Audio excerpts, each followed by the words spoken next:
दोस्तों, परसेप्शन की राजनीति में निर्मला सीतारमण ने कुछ ऐसा कर दिया है जो न केवल उनको बल्कि उनकी सरकार को भारी पड़ सकता है।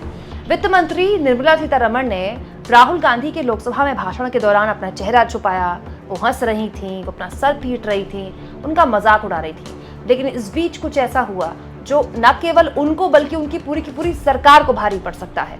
दोस्तों, मोदी जी अपने आप को ओबीसी प्रधानमंत्री के तौर पर दिखाने में कोई मौका नहीं चूकते। वो बार बार बताते हैं कि वो ओबीसी जाति से हैं, पिछड़ी जाति से हैं। और आप भी जानते हैं दोस्तों, 2024 के चुनाव में जो पिछड़ों और दलितों की राजनीति है उसने बीजेपी को उत्तर प्रदेश ही नहीं, देश के अलग अलग राज्यों में जोर का झटका वो भी जोर से दिया है। और इन सब के बीच राहुल गांधी जातिगत जनगणना के मुद्दे को लेकर, हाथ में संविधान की किताब को लेकर बीजेपी के लगता है पीछे ही पड़ गए। मतलब इस पूरे के पूरे मुद्दे पर राहुल गांधी बीजेपी पर 21 साबित हुए हैं।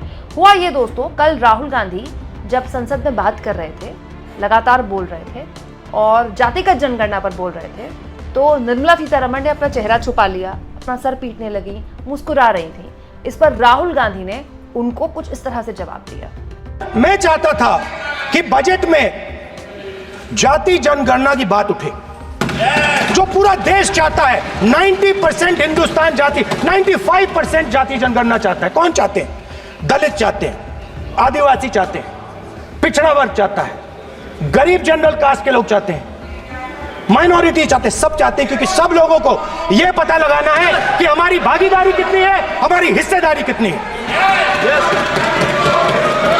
मगर सर, मैं देख रहा हूं सर, सरकार हलवा बांटती जाती है, बांटती जाती है, बांटती जाती है। और बांटता कौन है? वही 2-3% लोग। और बंटता किसको है? वही 2-3% लोग। और बाकी हिंदुस्तान, 90% हिंदुस्तान देख। फाइनेंस मिनिस्टर मुस्कुरा रही है।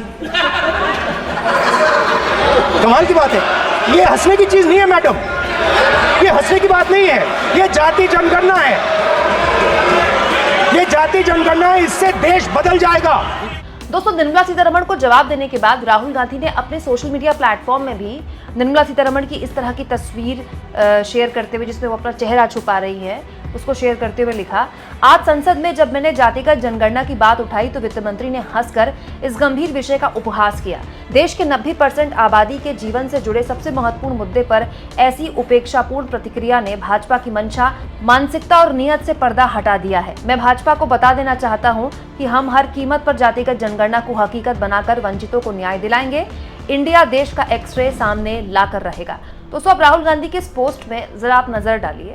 दोस्तों, हमारे देश में सोशल मीडिया एक्स यानी कि ट्विटर बहुत कम लोग यूज करते हैं। उसके बावजूद भी 1.5 मिलियन लोगों ने 1.5 मिलियन लोगों ने इस पोस्ट को देखा है।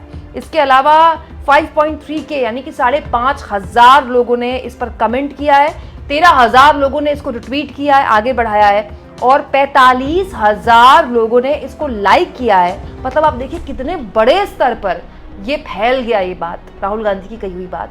और राहुल गांधी ने जो बात बोली उसके बाद कांग्रेस ने लपक ली।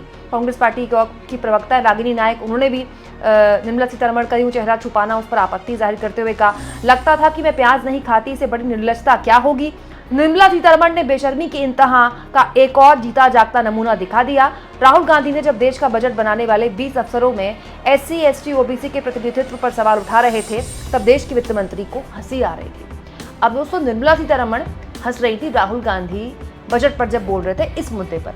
अब निर्मला सीतारमण क्या जातिगत जनगणना के मुद्दे पर हंस रही थी, नहीं हंस रही थी, वो तो खैर वित्त मंत्री बेहतर बता सकती है। लेकिन परसेप्शन की जो राजनीति है, जिसमें ऑलरेडी बीजेपी बहुत पीछे है, ऑलरेडी उस पर संविधान को खतरे में डालने के आरोप विपक्ष लगाता रहा है, अखिलेश यादव अलग PDA का जिक्र कर रहे हैं। ऐसे में निर्मला सीतारमण का इस तस्वीर का वायरल होना और ये कहना राहुल गांधी का कि क्योंकि मैं जातिगत जनगणना की बात कर रहा था, SC, ST, OBC आदिवासियों की बात कर रहा था, तो वित्त मंत्री ने चेहरा छुपा लिया, वो मजाक उड़ा रही थी, ये बहुत भारी पड़ेगा इस सरकार को। क्या आपको भी लगता है दोस्तों? कमेंट बॉक्स में जरूर लिखें और जितना हो सके चैनल को शेयर करें, सब्सक्राइब करें और थैंक्स फॉर ज्वाइन के ऑप्शन से अगर आप चाहें तो कुछ आर्थिक मदद भी चैनल की जरूर करें।